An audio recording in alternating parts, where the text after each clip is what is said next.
Hi అండి, అందరికీ నమస్కారం. రేపు మంగళవారం కలబంద ముక్కతో ఈ చిన్న పరిహారం చేస్తే ఒక పూటలో మీ జాతకం మారిపోతుంది. ఇక మీకు తిరుగనేదే ఉండదు. కలబంద ముక్కలో చాలా రకాల శక్తులు దాగి ఉన్నాయి. పరిహార శాస్త్రంలో కలబంద ముక్కకు ఎంతో ప్రత్యేకత ఉంది. లక్ష్మీదేవికి కలబంద ముక్క అంటే చాలా ఇష్టం. పురాణాల ప్రకారం లక్ష్మి, సరస్వతీదేవి, పార్వతీదేవులు కలబంద మొక్కలో కొలువు తీరి ఉన్నారు అని చెప్తుంటారు. అలాంటి కలబంద మొక్కతో రేపు మంగళవారం ఈ చిన్న పరిహారం చేస్తే ఒక్క పూటలో మీ జాతకం మారిపోతుంది. మీకు ఉన్న దరిద్రమంతా పోయి అదృష్టం వరిస్తుంది. ఇటీవల కాలంలో ప్రతి ఒక్కరి పెరటిలోనూ కలబంద మొక్క ఉంటుంది. ఏ ఇంటిలో అయితే కలబంద మొక్క ఉంటుందో ఆ ఇంటిలో 33 కోట్ల దేవతలు కొలువుతీరి ఉంటారని పండితులు చెబుతున్నారు. కలబంద ఆకులో లక్ష్మీదేవి కొలువుతీరి ఉంటుంది అంటారు పండితులు. ఈ భూమి మీద లభించే మొక్కలలో కలబంద మొక్క మంచి ఔషధ మొక్కగా కలబంద ప్రసిద్ధి చెందింది. వాస్తుశాస్త్రం ప్రకారం కలబంద మొక్కను అదృష్ట మొక్క అంటారు. ఈ మొక్కను ఇంట్లో నాటుకుంటే చాలా శుభప్రదం. ఈ మొక్కతో మనిషి జీవితంలో వచ్చే సమస్యలన్నీ కూడా తొలగిపోతాయి. కలబంద మొక్కను ఏ దిశలోనైనా సరే నాటవచ్చు. కానీ మీరు మీ కెరియర్లో పురోగతి సాధించాలనుకుంటే దాన్ని పశ్చిమ దిశలో నాటడం శుభప్రదం. కలబందతో కొన్ని రకాల పరిహారాలు చేయటం ద్వారా ఇంట్లో ఉండే దరిద్రాన్ని పోగొట్టి లక్ష్మీదేవి ఇంట్లోకి వచ్చేలాగా చేయవచ్చు. మరి ఎంతో శక్తివంతమైన కలబంద మొక్కతో రేపు మంగళవారం ఏం చేయాలో ఈ వీడియోలో తెలుసుకుందాం. అంతకన్నా ముందు ఈ వీడియో నచ్చితే లైక్ చేయండి, షేర్ చేయండి. అలాగే మా ఛానల్ని కూడా సబ్స్క్రైబ్ చేసుకుని మాకు సపోర్ట్ చేయండి. ఇక వీడియోలోకి వస్తే రేపు మంగళవారం ఉదయాన్నే ఈ పరిహారం చేయాలి. ఎవరైతే ఆర్థిక సమస్యలతో సతమతమైపోతున్నారో, ఆరోగ్య సమస్యలతో బాధపడుతున్నారో వారు రేపు ఈ పరిహారం చేసుకోవచ్చు. చాలామంది ఇంటిలో ధనం రావటం లేదని, తరచుగా ఆరోగ్య సమస్యలు వస్తూ ఉన్నాయని బాధపడిపోతూ ఉంటారు. పిల్లలు కూడా పదే పదే అనారోగ్యానికి గురవుతున్నారు చింతిస్తూ ఉంటాము. ఈ జీవితంలో ఎంత పెద్ద సమస్య ఉన్నా ఈ పరిహారాన్ని చేయండి. ఖచ్చితంగా శుభ ఫలితాలను పొందుతారు. కలబంద మొక్క మీలో మరియు మీ ఇంటిలో ఉన్న నెగటివ్ ఎనర్జీని తరిమికొట్టి పాజిటివ్ ఎనర్జీని ఇస్తుంది. రేపు మంగళవారం ఉదయాన్నే చీకటితో ఈ పరిహారం మొదలు పెట్టాలి. చాలా రహస్యంగా చేయాలి. ముందుగా ఇంటిని శుభ్రం చేసుకుని తలకు స్నానం చేసి లక్ష్మీదేవిని పూజించాలి.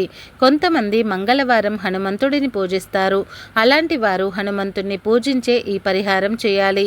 మీకు పనులలో ఏవైనా ఆటంకాలు కలిగినా, లోన్స్ వంటివి రాకపోయినా ఈ కలబంద పరిహారం మంగళవారం చేయవచ్చు.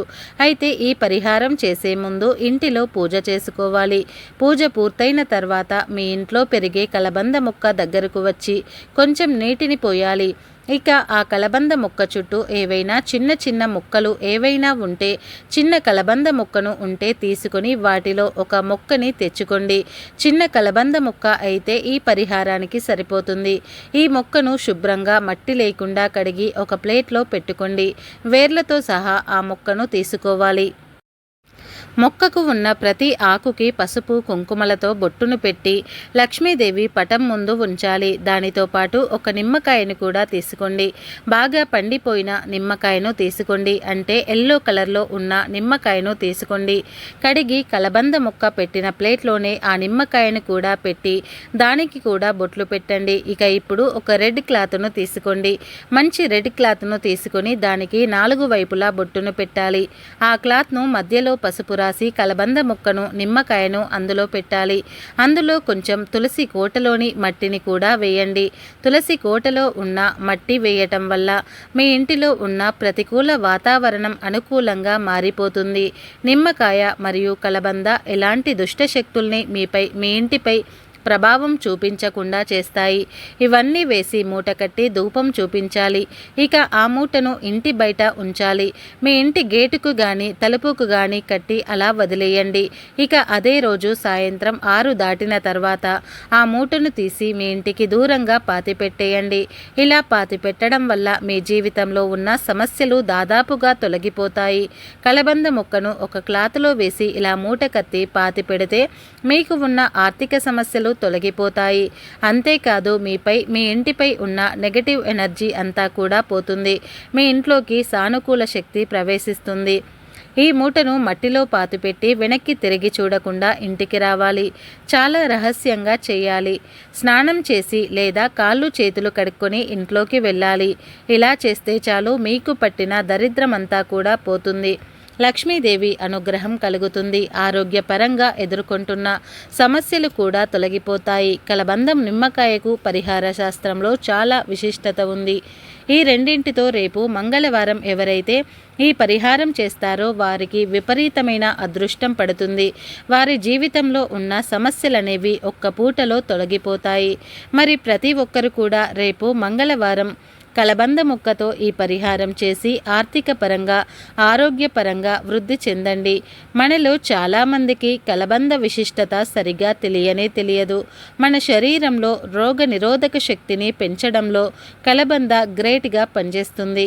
ఎందుకంటే కలబందలో ఉండే యాంటీ ఆక్సిడెంట్లు, యాంటీ బ్యాక్టీరియల్ గుణాలు పుష్కలంగా ఉంటాయి. అందుకే ఉదయం కలబంద గుజ్జుని నీటిలో కలిపి తాగమని నిపుణులు చెబుతూ ఉన్నారు. ఇలా చేయటం వల్ల వ్యాధులు, వైరల్ ఇన్ఫెక్షన్లు కూడా దరి చేరకుండా ఉంటాయి. ఈ కలబంద జ్యూస్ తాగటం వల్ల జీర్ణ సమస్యలు తగ్గుముఖం పడతాయి. అంతేకాకుండా శరీరంలో ఉండే విష పదార్థాలు మొత్తం కూడా బయటకు పంపే శక్తి కలబంద మొక్కకు పుష్కలంగా ఉంది. అందుకే ప్రతిరోజు 2 టీ స్పూన్ల కలబంద గుజ్జును తీసుకోమంటున్నారు ఆరోగ్య నిపుణులు. మరో ఉపయోగం ఏమిటి అంటే ప్రతిరోజు కలబంద గుజ్జు తీసుకోవటం వల్ల అధిక బరువుకు కూడా చెక్ పెట్టవచ్చు. ఇంట్లో పెంచుకోవడానికి వీలుగా ఉండే ఔషధ గుణాలు కలిగిన మొక్కలలో కలబంద కూడా ఒకటి. ఇది మన అందరికీ తెలిసినదే.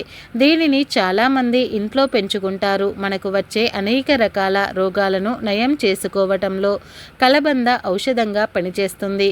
ఇవి ఇంటి లోపల మరియు ఆరు బయట అద్భుతంగా కనిపించినప్పటికీ ఇంట్లో వాటిని పెంచుకోవడానికి సౌందర్యం మాత్రమే కారణం కాదు. కలబంద మొక్క చాలా ప్రయోజనాలను కలిగి ఉంది. మరియు మీరు వివిధ ప్రయోజనాల కోసం ఆకులలోని జెల్ను ఉపయోగించుకోవచ్చు. కలబంద మొక్కను సర్వ రోగాలకు దివ్య ఔషధంగా ఉపయోగపడే ప్రకృతి ప్రసాదించడం ఒక అద్భుతపరంగా చెప్పుకోవచ్చు. కలబంద మొక్కను ఇంట్లో పెంచుకోవటం వల్ల ప్రతికూల శక్తులు అన్నీ కూడా తొలగిపోయి సానుకూల శక్తులు మీ ఇంట్లోకి ప్రవేశిస్తాయి. కలబందకు దుష్ట శక్తులను ఆకర్షించే సామర్థ్యం ఉందని నమ్ముతూ ఉంటారు. ఈ మొక్క గాలిని మాత్రమే వినియోగిస్తూ నీరు లేకుండా కూడా ఎక్కువ కాలం చెక్కు చెదరకుండా బ్రతుకుతుంది. కలబందతో కొన్ని రకాల పరిహారాలు చేయటం ద్వారా ఇంట్లో ఉండే దారిద్రాన్ని పోగొట్టి లక్ష్మీదేవి ఇంట్లోకి వచ్చేలాగా చేయవచ్చు. ఇలా మనం ఈ వీడియోలో చెప్పిన విధంగా పరిహారాన్ని చేసి తప్పకుండా శుభ ఫలితాలను పొంది సంతోషంగా జీవించండి.